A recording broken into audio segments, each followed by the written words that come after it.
En una ocasión, el escritor colombiano Gabriel García Márquez dijo del realismo mágico, o séase, el movimiento artístico y literario, que retrata la realidad cotidiana incorporando elementos fantásticos o extraños como algo normal y común. Y lo cito: dicen que yo lo he inventado,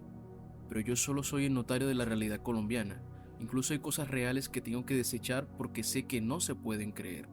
Y obvio, esto lo dijo en una entrevista hablando en un país como Colombia, donde los delincuentes hacen sus propias cárceles, los fiscales anticorrupción son presos por corrupción y los difuntos ejercen su derecho al voto cada periodo electoral. Sin embargo, la historia del día de hoy no es la excepción para el país del realismo mágico, para su curioso e hilarante sistema judicial. En el año 2005, la alianza entre el presidente colombiano Álvaro Uribe y la administración de George W. Bush en Estados Unidos se consolidaba cada vez más. El Plan Colombia, apoyado por Estados Unidos y reafirmado por el gobierno de Colombia, permitía un gran respaldo militar y un extenso despliegue operativo de las agencias norteamericanas dentro del país, esto con el fin de combatir presuntamente el narcotráfico y el terrorismo organizado en la región. En ese contexto, la Agencia de Control de Drogas norteamericana, por sus siglas DEA,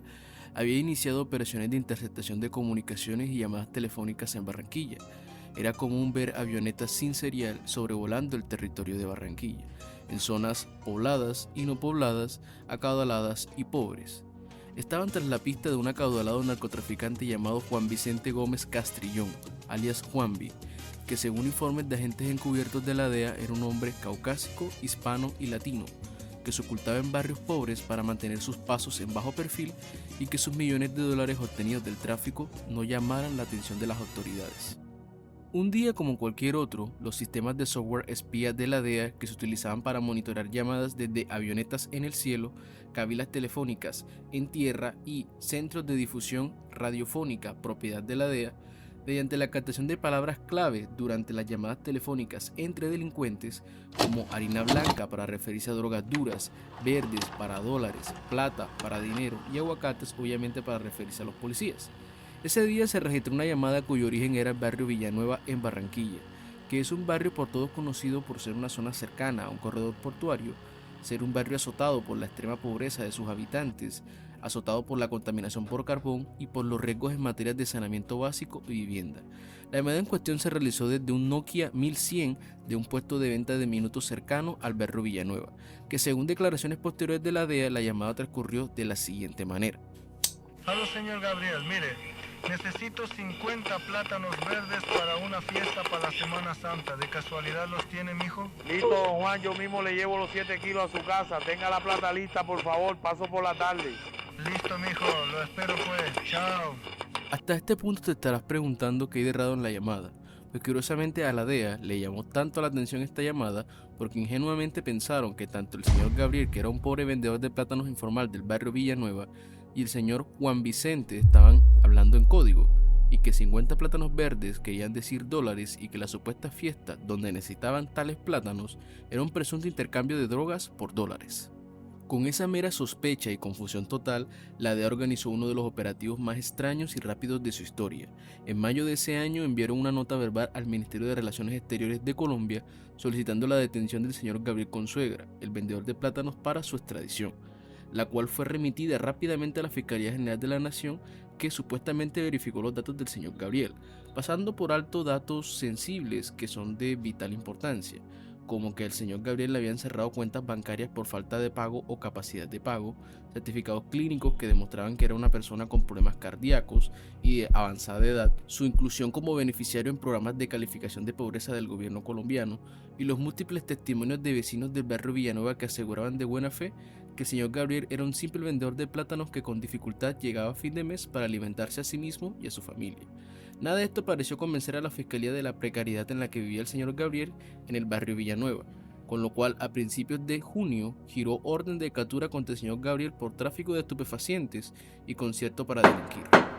El 12 de junio de 2005, a las 3 de la madrugada, la DEA efectuó el infame operativo de captura contra el señor Gabriel. Según testigos presenciales del hecho, el operativo fue tan grande que la DEA desplegó numerosas camionetas blindadas, agentes motorizados, vigilancia aérea artillada, un número ingente y diverso de efectivos militares enfusilados entre policía colombiana y agentes de la DEA. Básicamente la policía colombiana intervino en el barrio Villanueva, cerrando puntos de acceso y de salida, incluyendo el corredor hacia el puerto del barrio que se encontraba fuertemente custodiado por unidades de la policía en embarcaderos de la Marina colombiana.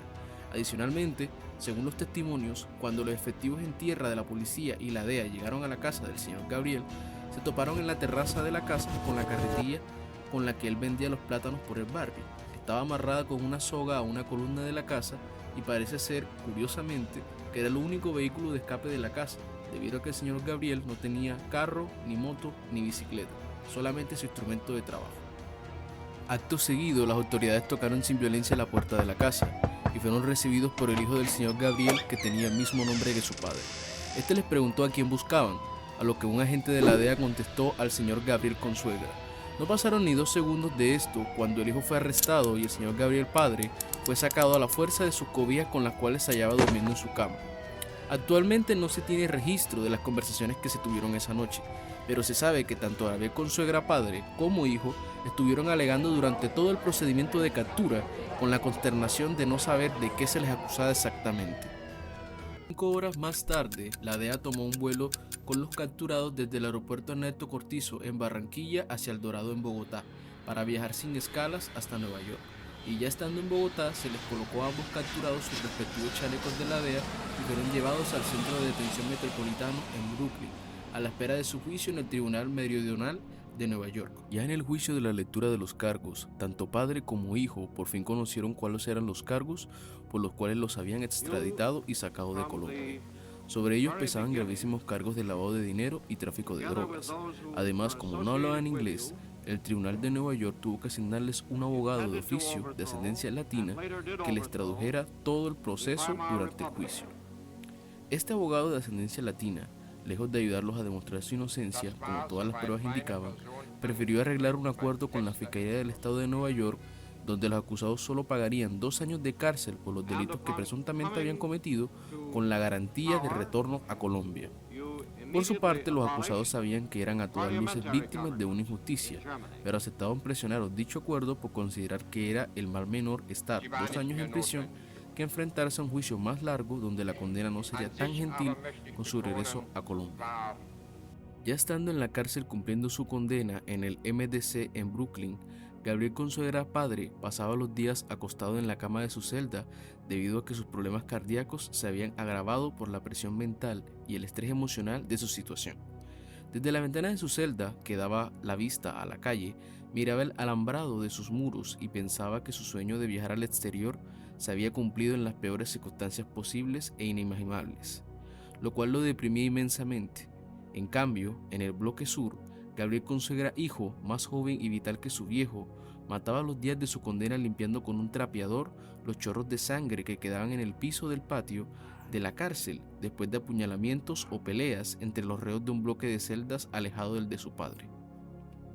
Mucho tiempo después, ya en noviembre de 2007, a puertas de Navidad, ambas víctimas de la peor injusticia del sistema judicial fueron liberados y retornados a Barranquilla con todos los traumas y problemas de salud que 2 años en prisión traen consigo. No eran los mismos que se montaron en ese avión de la DEA en 2005. Lamentablemente, el señor Gabriel Consuegra padre falleció de un paro cardíaco pocos meses después de su liberación, y su hijo solo pudo ver con indignación cómo la DEA y la justicia norteamericana y colombiana reconocían escuetamente su error. Finalmente, te estarás preguntando, al filo de la conclusión de esta triste historia,